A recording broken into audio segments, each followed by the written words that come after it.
Hey, here are 5 stupid things I've noticed about presuppositional apologetics. The truth of its first premise cannot be demonstrated. The most commonly proposed presuppositional argument these days is the transcendental argument. Stated in logical form, it goes something like this. Without God, knowledge is impossible. But knowledge is possible. Therefore, God must exist. Now, it's a logically sound argument. The problem is that there is no reason to believe that knowledge or the ability to know things or reason or use logic or any of the other variations of this argument are at all dependent on God.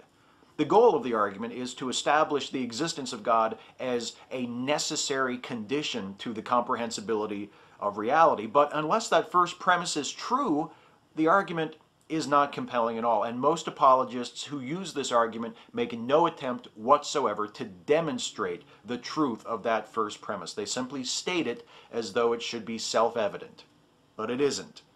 And that's only one reason why presuppositionalism fails to persuade. Its proponents excuse themselves from the problem of perception. Due to our unavoidable reliance on our senses and our brains' impressive but imperfect ability to interpret the information gathered by those senses, we can never have true absolute certainty about anything that we see or hear or taste or touch or smell, let alone about things that can't be perceived by our senses but are nonetheless claimed to exist, like God. Some prominent proponents of presuppositionalism, however, and here I'm mainly talking about noted e-beggar Eric Hovind and lovable imp Sye Ten Bruggencate, claim such certainty for themselves. God, they say, has directly revealed the truth to them in such a way that they can be certain of it. But even this claimed certainty is negated by the problem of perception, because even if there is really a God who is feeding them information via divine revelation, there's always the possibility that God could be lying to them. God would be capable of crafting an impenetrable deception, one would assume.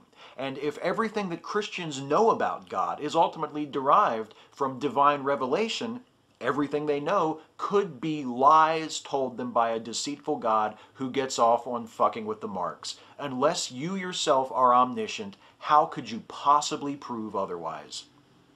Its proponents claim to know what everyone else knows. The easiest element of the presuppositional apologetic to refute, at least as it's formulated by the likes of Hovind and Bruggencate, is their insistence that every other human being shares their certainty about the existence of God, because God has divinely revealed himself to all of us. All it takes to disprove this, at least from a first-person perspective, is an awareness that I lack the certain knowledge that I'm being told I have. Such futile, transparently self-defeating tactics reveal presuppositionalism as being no different than any other form of apologetics. Its purpose is not to persuade, its purpose is to reassure those who already accept its claims. It shifts the burden of proof. Actually, that's not accurate. It doesn't just shift the burden of proof, it denies that there even is a burden of proof, because not only does everyone already know that its claims are true via divine revelation, but reason itself is dependent on the existence of God, so any attempt to rationally argue against it is just dismissed out of hand as incoherent and borrowing from a Christian worldview. To be a presuppositionalist is to redefine the world in such a way that you cannot possibly be wrong and then congratulate yourself for being so right. It's not an argument fit for an intelligent, honest person. It's an argument fit for a coward. Its proponents favor confusion and trap-laying over honest argumentation. I've debated Sye Ten Bruggencate, and while I wouldn't say it was a terrible experience, it was definitely a frustrating one.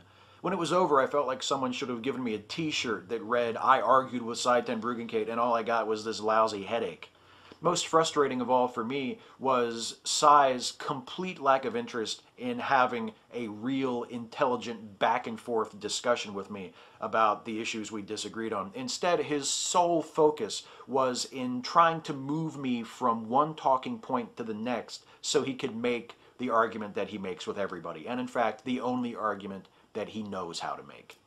It wasn't a discussion. It wasn't even a debate. It was a rhetorical game of Tetris.